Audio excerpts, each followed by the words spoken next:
Yes, hello there. You're very welcome to episode 6 of the Off the Ball League of Ireland podcast. My name is Jamie Moore, coming to you from our Coney house here in Dublin.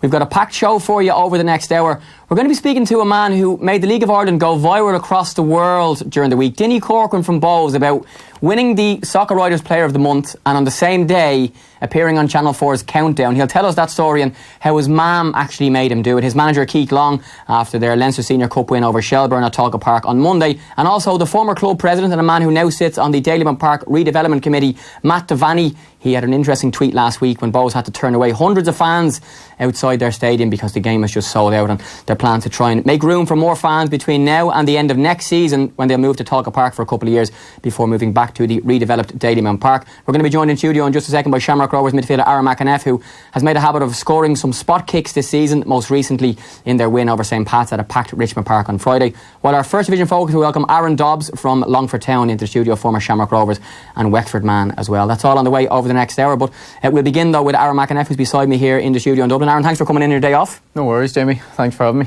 Thanks very much. So Shamrock Rovers, you're at the top of the table at the moment. 4 wins, 1 draw and 1 defeat.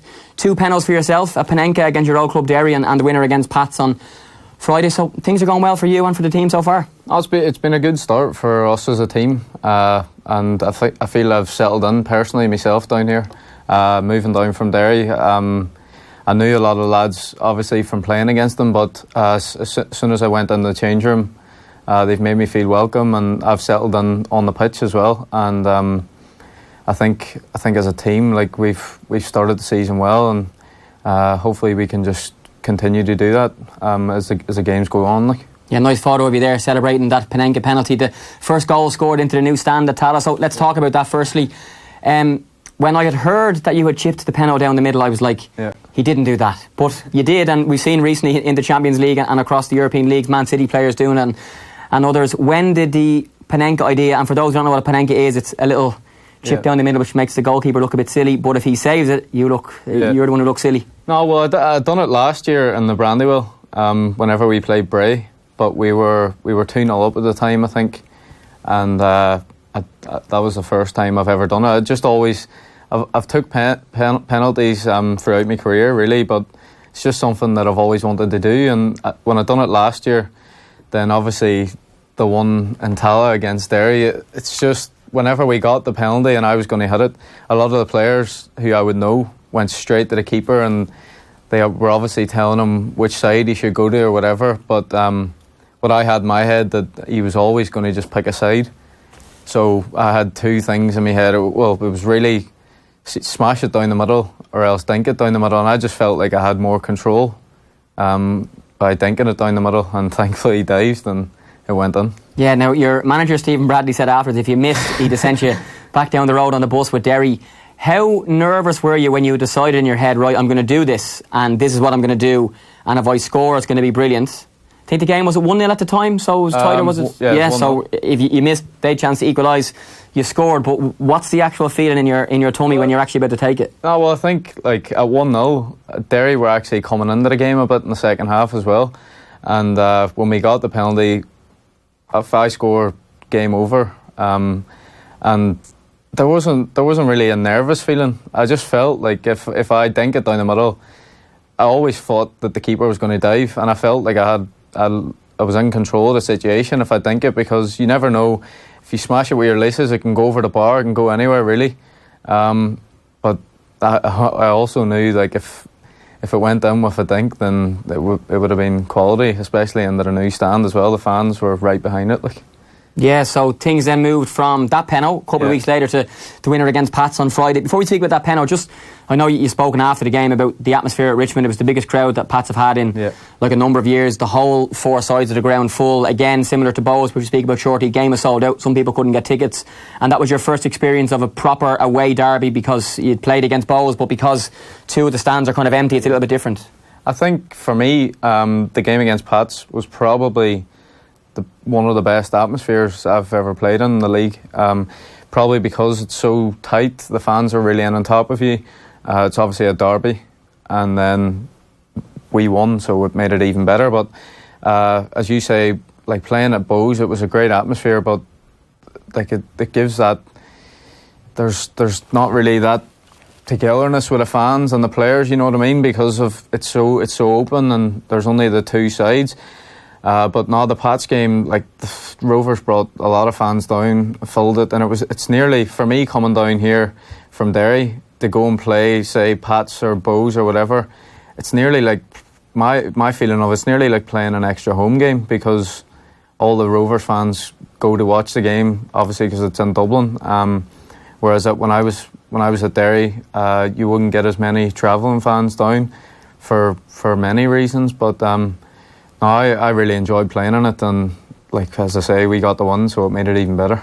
Yeah, and I'm sure that might be one of the reasons why you joined Rovers as well. I know you're linked with other clubs in the off-season, but just the fact that you've said the away fans travel, so far for these games, and to be able to play, like when you were with Derry, if you were coming to play against Pats or against Bows, to be a very small away crowd, and even the home crowd wouldn't be as up for it because it's not a derby match. So to come and to play in those atmospheres in like 2 of your first 5 or 6 games, I'm sure is really, in your own head, made you think, I've made the right decision to come down and play here. Well, don't get me wrong, like when I was at Derry, like the travelling fans that did travel, they made great atmospheres out of what they could, and like I'm sure all the players were fully appreciative of that, like at the time, and they still will continue to do so, because Derry's obviously a big club in the league.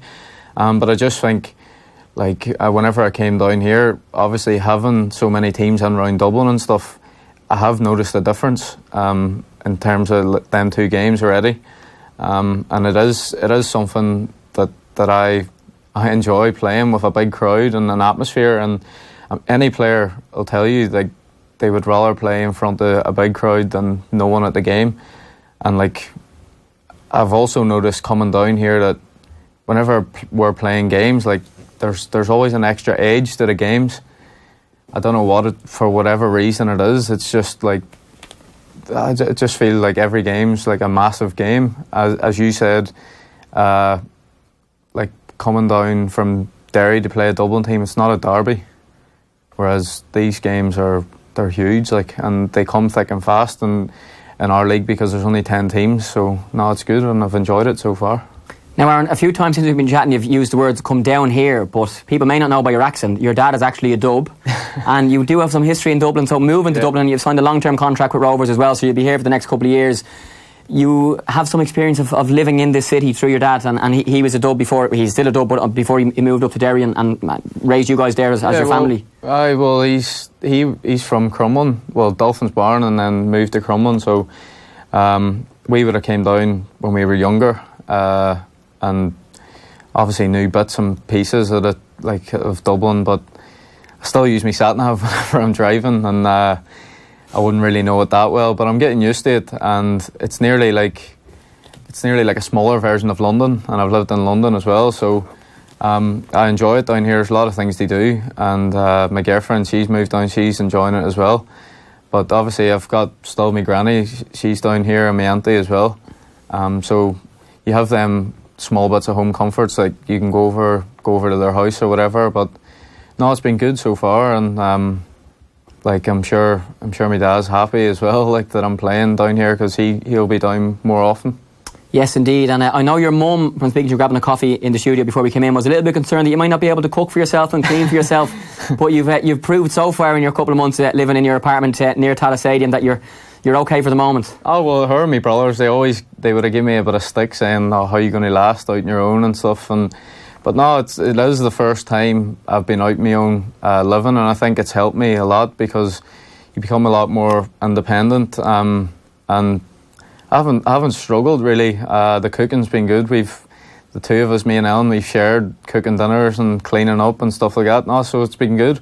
I actually cooked a steak last night, which was lovely. So really, it's I'm happy to be sort of settled into my own place and that, and that sort of helps you with, I suppose, your game as well, really, because you can nearly do what you want when you want, because it's your own place. I'm not saying like moving back into my ma's house in Derry was bad. It was amazing. You get everything handed to you, but just having that extra bit of independence at my age, as I'm like 23 now, it's been a good help.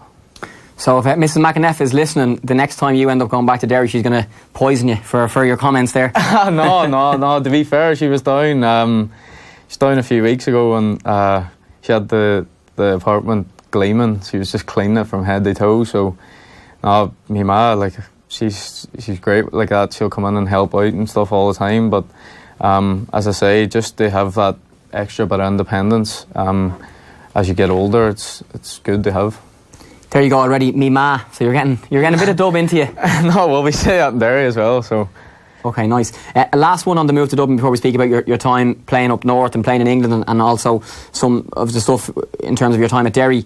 How have you found being in Dublin over the last little while? I know you're very impressed with the whole Roadstone Academy at Rovers and the setup there, and we spoke about the apartment and your missus being here and being able to cook and stuff, but what have the main differences been from living kind of at home in Derry to making the trip up here and, you know, making a commitment to be here for the next 3 years at least?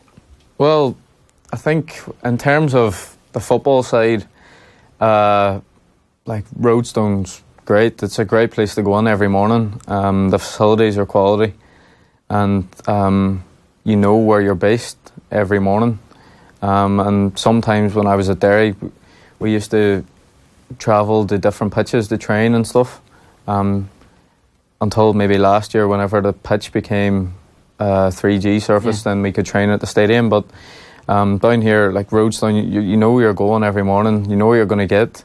The coaches have been more than helpful to me, and I said that the players have been as well. But I just felt like whenever I came down here to have a look around in the off season, I just felt that it was the best place for me to come and improve as a footballer. And I think whenever you've got a setup the way Shamrock Rovers have, you don't really have any excuse to go and work hard every day and enjoy your football. So you grew up in Derry, playing football in Derry as a young lad. Talk to us a little about that and your first kind of experiences of football. And I suppose, you know, we always speak about when you're kids and you're learning to play football with your mates in different parks and places and playing, you know, schoolboy football, and school football is where you first, you know, start to decide, I love this and I might actually be quite good at it. Well, I would have kicked the ball about whenever I was really young. And then it was actually one of my classmates when I was in primary school. He just asked me, do you play for a football club or anything? And I said no, and then he invited me to go to play with a team called Don Bosco's, which is a junior club in Derry. Went there when I was maybe about 7 or 8 maybe, or something, and played there like all throughout until I was like 15. But like, I was always when I was younger, I was like quite chubby, and I played centre back, and like I got to a stage when I was like 12, played for like the Derry and district teams in the Foyle Cup and stuff, and I had a bad injury whenever I was young. I had to get cartilage taken out of my knee, and it's unusual for someone so young for that to happen to. And came back from that, and we played like it was a training game and like a training session with some Liverpool coaches. They were over for the weekend. It was a Halloween.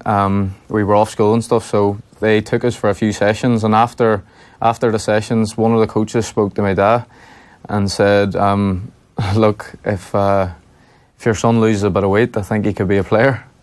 Okay. And like that, like for a parent to sort of come across and say that to their son at that age, it's quite sensitive, really. But my parents, they just told me what he said, and I just took it into my own head. And from then, like I just like I turned into like a just so motivated, and just wanted to do well. Like, and we had the Foyle Cup like in the summer of the following year.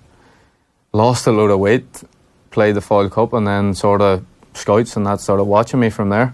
It was kind of crazy, really. Like, obviously I worked hard, like really hard, but didn't really expect it. And then you had like FAI scouts and IFA scouts and stuff starting to like chat to me, man, dad, and like scouts from England and stuff. And then that's sort of whenever I started like kicking on a bit. But just playing like in Derry, like when I was younger, it was, you don't really think of them things. I never really thought of them and just went out to enjoy football.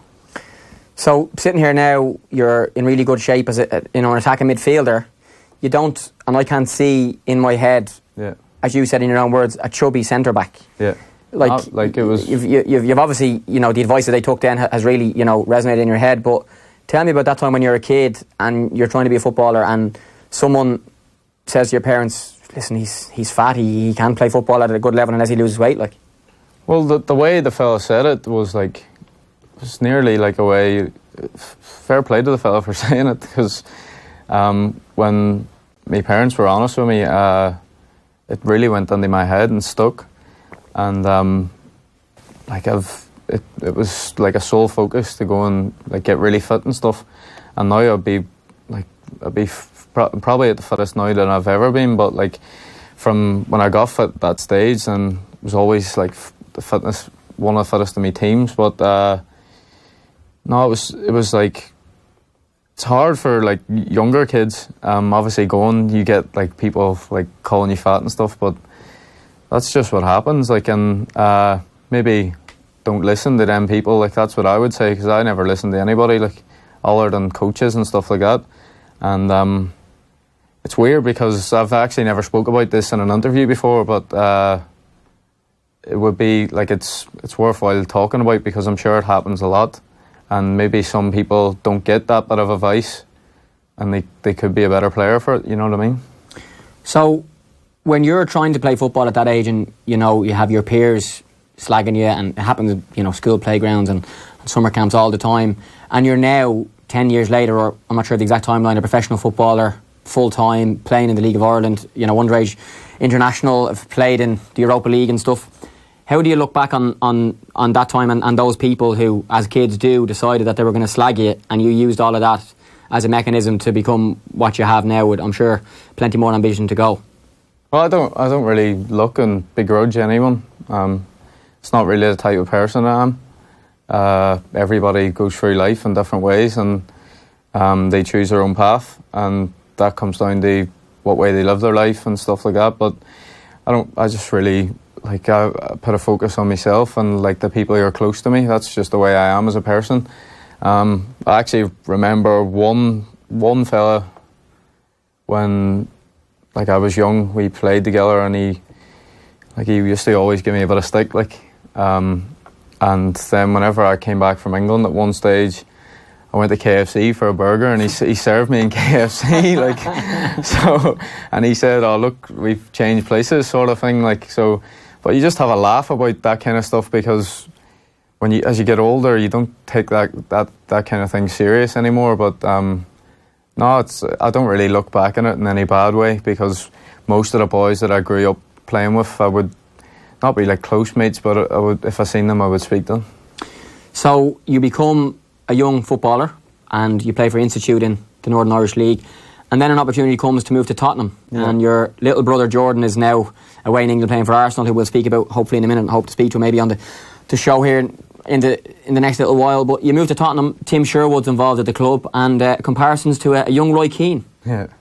No, well, he obviously came out and said that. I went over there on trial twice, and the first time I went over, I played a match, like an in-house game with the reserve team who he would have looked after, and always felt like Tim was the type of man that you could go and speak to. He was always approachable and stuff, and it was obviously nice whenever you hear someone say that, like whenever you're at a young age. But whenever I went over there, I learnt a lot in England. Obviously moving from Institute to go and play there, I was obviously playing men's football, although it's not the same sort of standard as what like the level at Spurs was.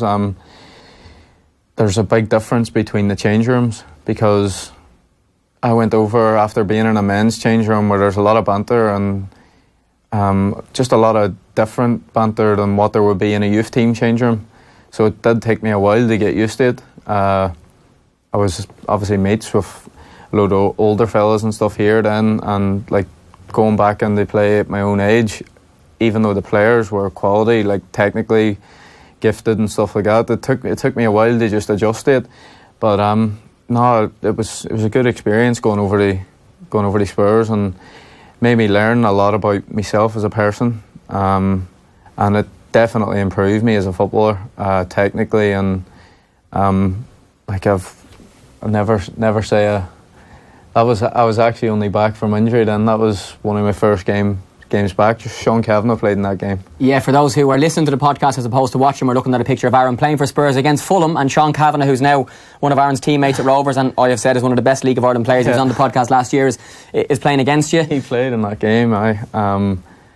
So like the experience I had over there, I had a bad injury in me last year, which didn't really help, but over the course of the 3 years, it was a good experience for me, and I enjoyed it. So your injury and whatever happens, and it happens to so many Irish people, like in your seat a couple of weeks ago in an interview that's kind of done quite well on the podcast with Keelan Dillon about his time over there and everything that happened. You've come home and you signed for your hometown team. Yeah. One of the club legends, Peter Hutton, is a manager at the time, and you're back and you're in the League of Ireland for the first time.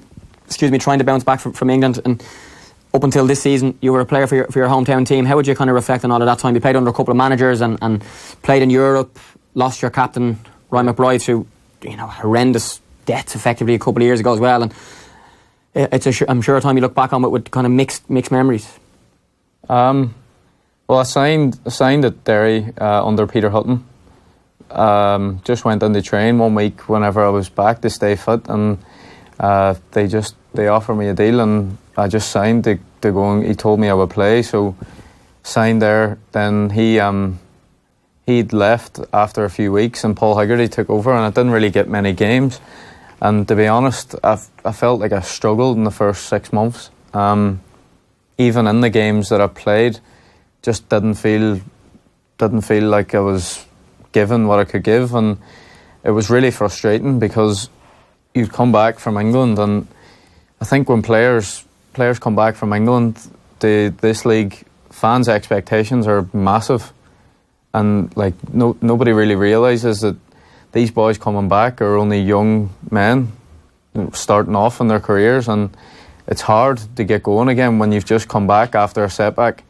But I think as the player, like you have to sort of try and be mentally strong and get through it, because you obviously see a lot of players that come back and then just sort of fall off the ladder. And I came back with an intention to do well, and maybe for the first 6 months didn't go well, but the off season really helped me, because I had obviously 2 months off that first off season.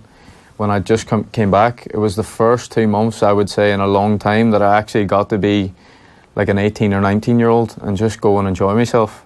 Went on holiday, just went out with my mates, chilled with my mates, whatever, and it's probably the first time in a while that I just felt like I was doing normal things that people that age would do. And when you get that sort of, whenever you sort of get past that stage, like I was ready to come into pre-season and go and have a good crack at this. And Kenny Shiels obviously came in as the manager at that stage, and he was brilliant with me.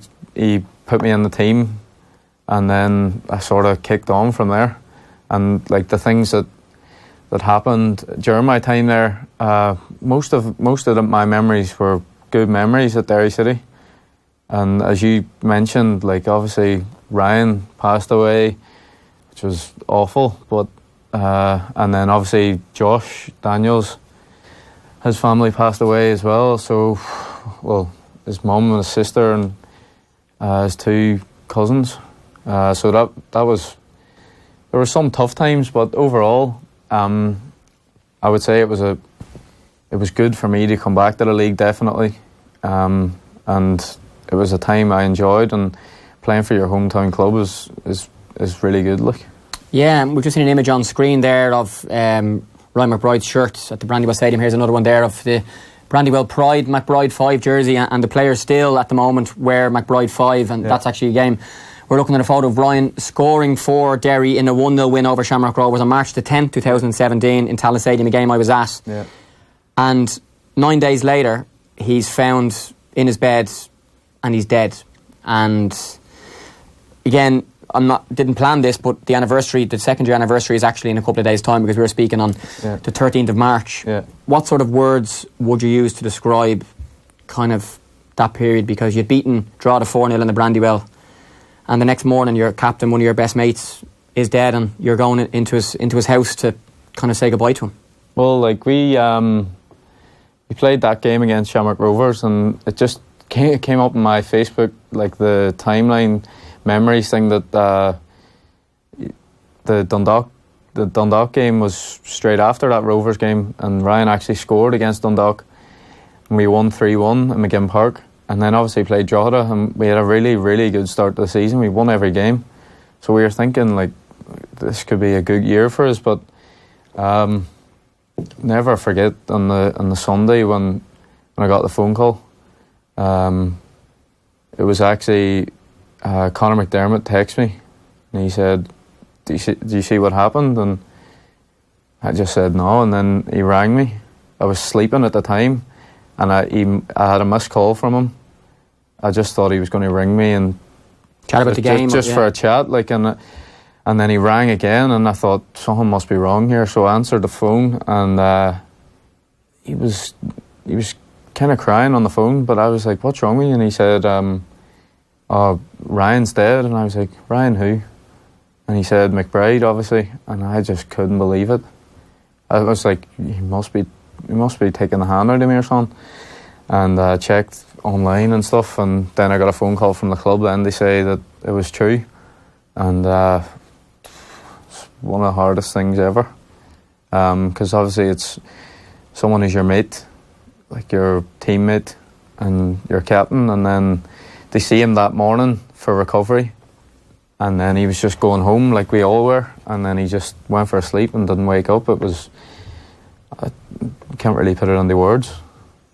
Yeah, I remember that night we were at the International Football Awards in RTE, all the journalists, and getting to speak to the players, and the news came through again on the Sunday, and ironically this Sunday the International Football Awards are on again, and that'll be the kind of around the exact time of the anniversary. And you know, at that time the whole football community comes together. The manager, Kenny Shiels, whose time at Derry probably didn't end as he would have wanted at that time, like he was a beacon of strength to all you guys. I remember him, you know, speaking at the funeral and speaking at the time, and just thought, God, how strong is he? And then to lead the team back onto the football pitch and to continue to play, and there's so much media attention around it, and there's so many people at the funeral, and it's a massive, massive story. I think Martin McGuinness had died the same week, and there was funerals on in the same city around the same time for those two people.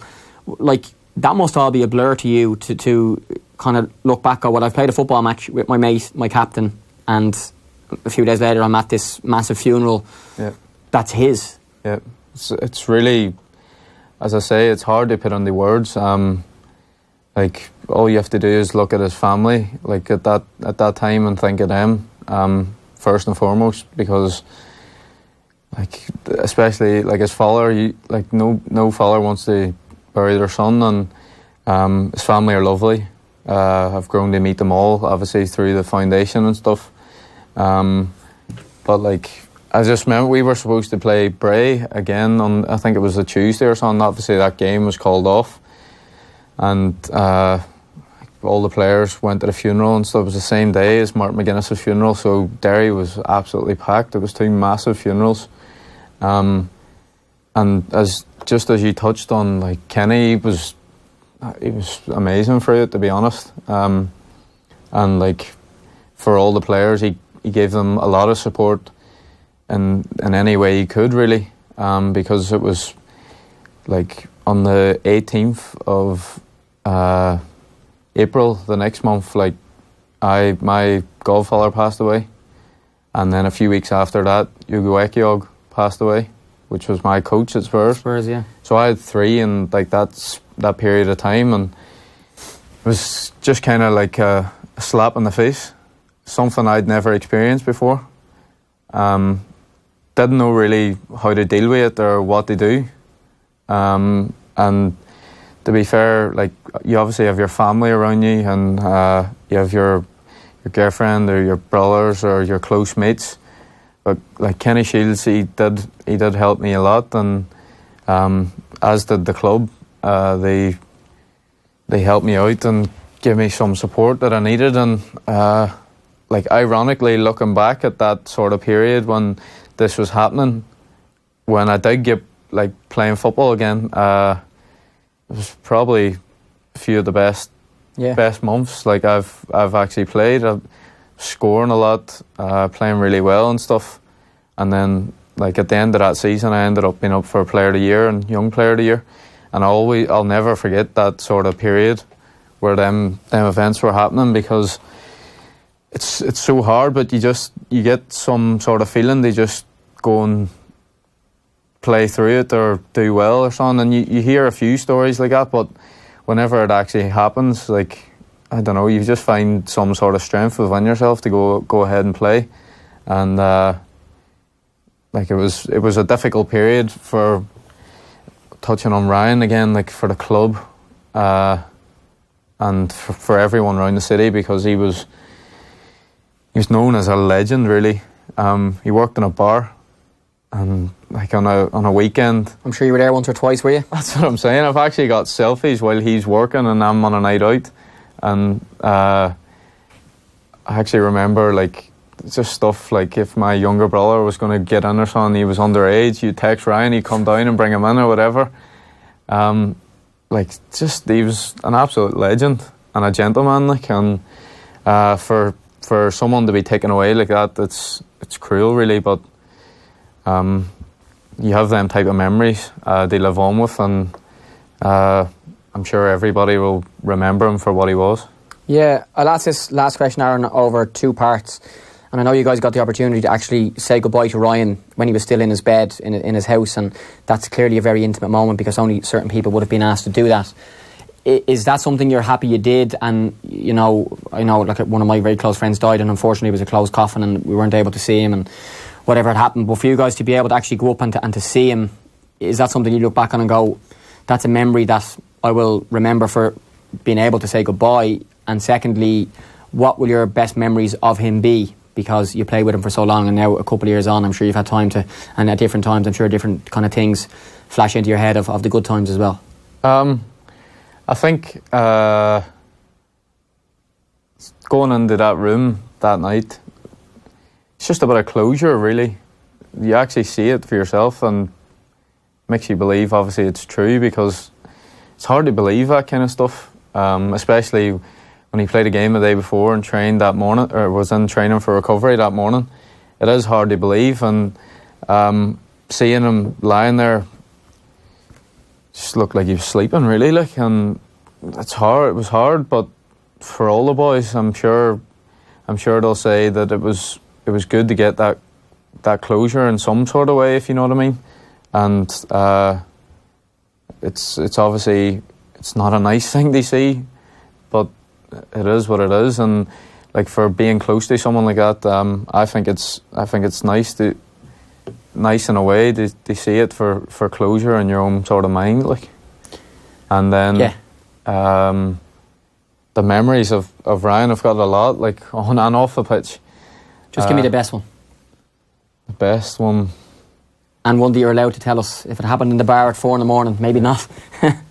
Well, there was one on the pitch that I've said before in an interview. I'll never forget it.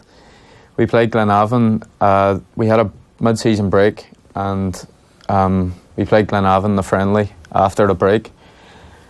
Just a friendly game, get the legs going again before the league starts up, and I think we might have been 1-0 up or something. We were just passing the ball about, and I give someone a bad pass, and he shouted at me and said, "What the are you doing?" Like, and I just said, "It's only a friendly, like, calm down."